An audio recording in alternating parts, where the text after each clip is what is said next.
علیہ السلام نے فرمایا کہ تعلیم و تعلم یعنی سیکھنا اور سکھانا یہ دونوں بڑے اعلیٰ کام ہیں۔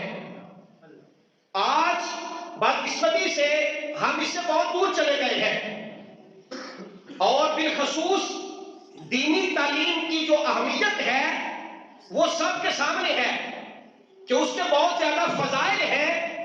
اگر بندہ دینی دنیاوی تعلیم حاصل کرتا ہے تو خدا بھی راضی ہوتا ہے، خدا کا محبوب بھی راضی ہو جاتا ہے۔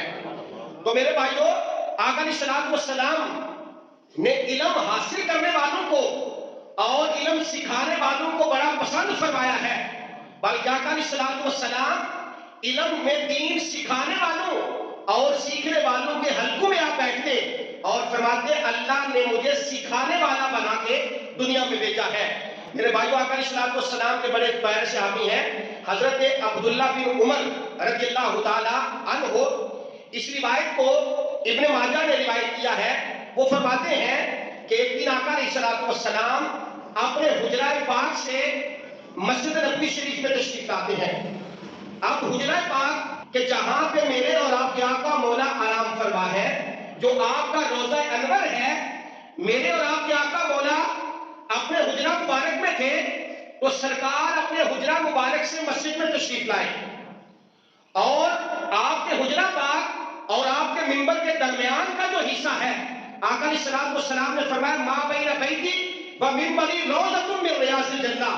آپ نے فرمایا کہ میرے حجرہ پاک اور میرے منبر کے درمیان والا جو حصہ ہے اللہ نے اسے ریاض الجنہ بنا دیا ہے، جنت کا ٹکڑا بنا دیا ہے، اور فرمایا قیامت کے دن ہر چیز فنا ہو جائے گی اور یہ جو ٹکڑا ہے روضہ انور والا اور ریاض الجنہ والا، اللہ تعالیٰ اسے اسی طرح اٹھائے گا اور جنت کے اندر اسے رکھ دے گا۔ اب وہ ریاض الجنہ سرکار کے قدموں کی وجہ سے بنا، قربان ان صحابہ کے نصیب کے اوپر کہ جو صبح و شام نبی کریم صلی اللہ علیہ وسلم کی زیارت بھی کرتے تھے اور آپ سے علم بھی حاصل کرتے تھے۔ اب آقا علیہ السلام باہر نکلتے ہیں، کیا دیکھا کہ دو حلقے بنے ہیں۔ ایک حلقے کے اندر صحابہ کرام بیٹھ کر قرآن کریم پڑھ رہے ہیں، ذکر و اذکار کر رہے ہیں اور دعائیں مانگ رہے ہیں۔ دوسری جانب دیکھا کہ کچھ صحابہ علم دین سیکھ اور سکھا رہے ہیں۔ تو آقا علیہ السلام نے فرمایا تم سب خیر پر ہو، تم نیک عمل کر رہے ہو۔ جو صحابہ ذکر کر رہے تھے، دعائیں مانگ رہے تھے، فرمایا اگر میرا اللہ چاہے تو یہ دعائیں قبول بھی فرما لے، اگر چاہے تو قبول نہ فرمائے۔ اور فرمایا جو صحابہ علم دین سیکھ سکھا رہے تھے، فرمایا اللہ نے مجھے بھی علم دین سکھانے والا بنا کر بھیجا ہے۔ تو آقا علیہ السلام ان صحابہ کے ساتھ بیٹھ گئے جو علم دین سیکھ اور سکھا رہے تھے۔ فرمایا خیرکم من تعلم القرآن وعلمہ، فرمایا تم میں سے بہترین ہے وہ شخص جو خود بھی قرآن سیکھے اور دوسروں کو قرآن سکھائے۔ پڑھنے پڑھانے کا بھی بڑا ثواب ہے، لیکن قرآن کا فائدہ تب ہے کہ جب قرآن خود سیکھا جائے اور پھر آگے بھی سکھایا جائے۔ میرے بھائیو، اللہ کے محبوب صلی اللہ علیہ وسلم نے فرمایا کہ جو شخص مسجد صرف اس لیے گیا کہ وہ اچھی بات سیکھے گا یا سکھائے گا تو اسے مکمل حج کا ثواب اللہ تعالیٰ عطا فرماتا ہے۔ اور آج ہم مساجد میں آتے ہیں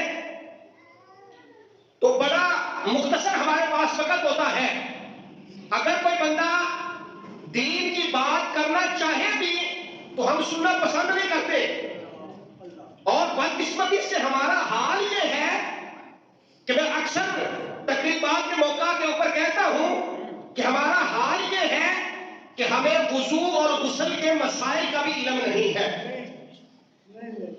اور یہ کہتے ہوئے ہمیں شرم محسوس ہوتی ہے کہ یار ہم مسلمان ہیں، ہمارے والدین مسلمان ہیں، ہمارا معاشرہ مسلم ہے، یہ اسلامی جمہوریہ پاکستان ہے، اور آج بھی ہمیں جنازے کے اوپر کھڑے ہو کر جنازے کا طریقہ بتانا پڑتا ہے۔ اور اکثر کہا جاتا ہے کہ بھائی والدین کی میتیں تو سامنے ہوتی ہیں، ہمیں نماز جنازہ بھی نہیں آتی، اور کہ ہر بندہ ایک کو دو کرنے کے چکر میں لگا ہوا ہے کہ میرے پاس اگر چیز ایک ہے تو وہ دو ہو جائے، میرے بچوں کا مستقبل بہتر ہو جائے۔ لیکن میرے بھائیوں، ہم جس پیر کا نام لیتے ہیں نا، حضور غوث اعظم پیر جیلانی، ان کی تعلیمات یہ ہے، آپ فرماتے ہیں لوگوں کتنے عجیب لوگ ہو کہ مکان ایک بندہ بناتا ہے، رہے گا کوئی اور، حساب تجھے دینا پڑے گا۔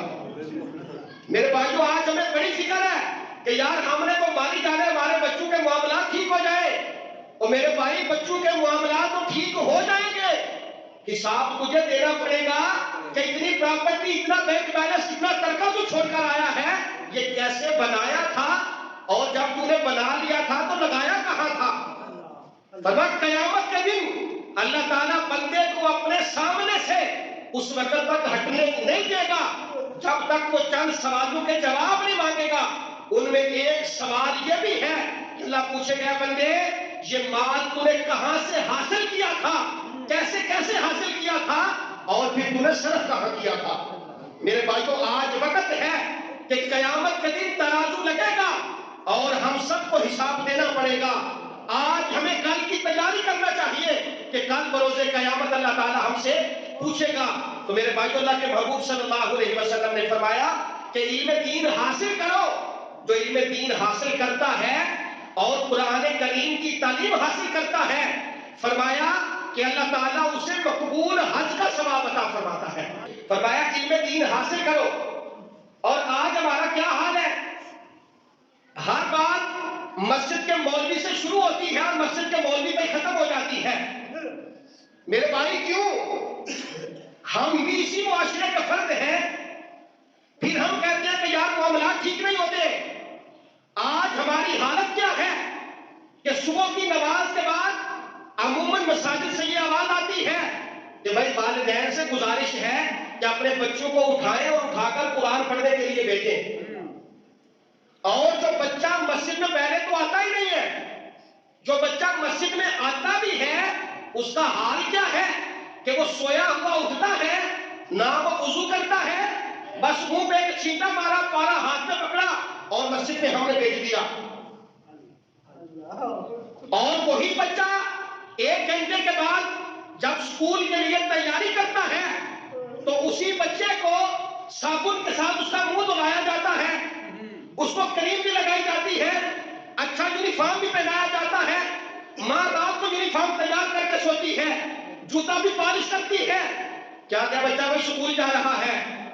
میرے بھائیوں، بچہ اسکول جائے، ضرور جائے، اپنے بچوں کو جدید تعلیم ضرور دلوائے، ڈاکٹر بنائے، انجینئر بنائے، وکیل بنائے، جج بنائے، سائنٹسٹ بنائے، آپ کا جو چیز چاہتا ہے اپنے بچے کو ضرور دلوائیں۔